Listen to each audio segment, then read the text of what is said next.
Hey guys, what's up? I'm Jill. Welcome back to my channel for another new video. Today we are here to talk about freshman year advice. This video is going to be about freshman year in high school, but if you're interested in a freshman year of college advice video, let me know. But quickly, before we get into the video, I want to remind you that if this is your first time here seeing my face, to make sure to click that subscribe button and join our cute little family, and also to check me out on all of my social media. I'm going to have links to everything down below, including to my brand new blog, which I'm having so much fun with, so please go there, click subscribe. There's going to be lots of giveaways on there, so you definitely don't want to miss it.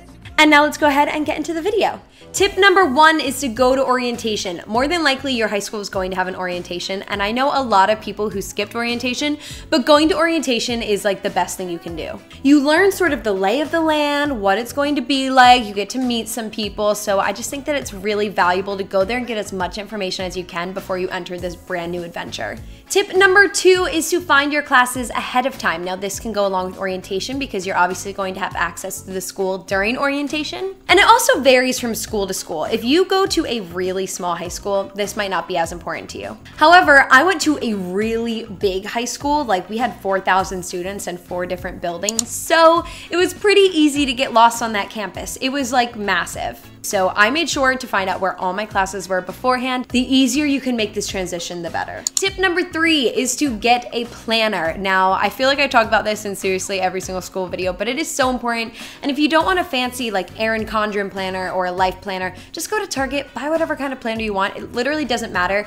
But when you add in school and extracurricular activities and things you do after school and your homework and when things are due, that is all too much information for just your brain to handle. So write everything down, keep track of everything. It is going to make all the difference in helping this transition go smoothly. And that leads into tip number 4, which is to get organized. If organization isn't your thing, make it your thing now. I'm telling you, high school is all about staying organized. Avoid the everything folder at all costs. If you don't know what the everything folder is, then you probably don't have one, but it's basically when you have one folder to hold everything for all of your classes, and that is not productive. Have different folders and different binders for each class. I'm telling you, you will see a difference in the way that you perform in school. Tip number 5 is to come prepared with everything you need.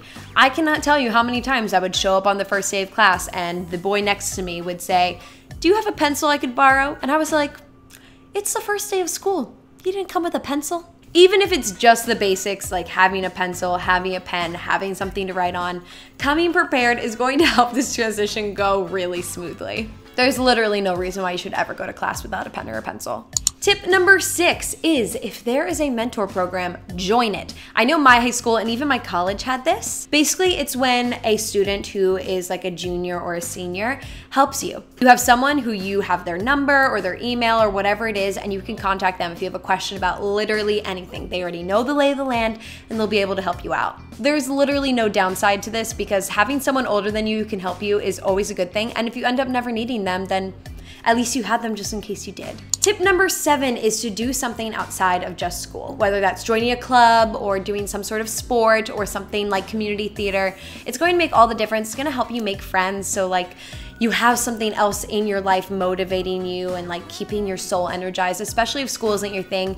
It's really important to have something during your day that's going to bring you some sort of joy. And obviously doing things that are like a part of your school's program can help you make friends, which can help freshman year go a lot smoother. Tip number 8 is pretty self-explanatory, I think, but it's just to do your homework.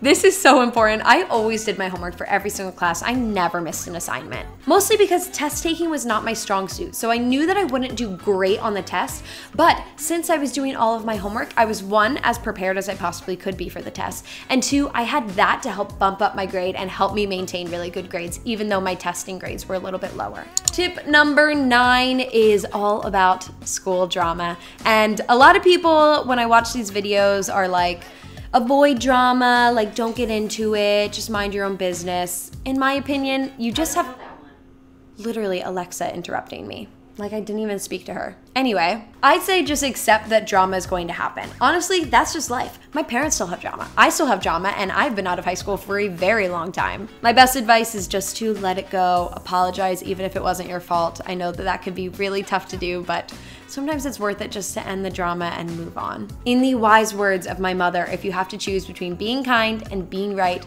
choose being kind because then you'll always be right. Thanks, Mom. All right, and lastly, tip number 10, don't do anything that doesn't feel like you. Freshman year and high school is going to come with a lot of new experiences. It may be the first time that you go to a party and alcohol is there. Or it may be the first time that a guy takes interest in you, and it may be when you have your first kiss. And all of these things can factor into you doing things that maybe you might not normally do. Just don't do anything that you feel like you don't want to do. There's going to be a lot of new pressures and you don't have to succumb to any of them. Stay true to yourself. And there you have it. That is 10 ways to survive freshman year. I hope that you found this video helpful. If you did, please don't forget to give it a thumbs up. I love you all so much, and I will see you in my next video. Bye!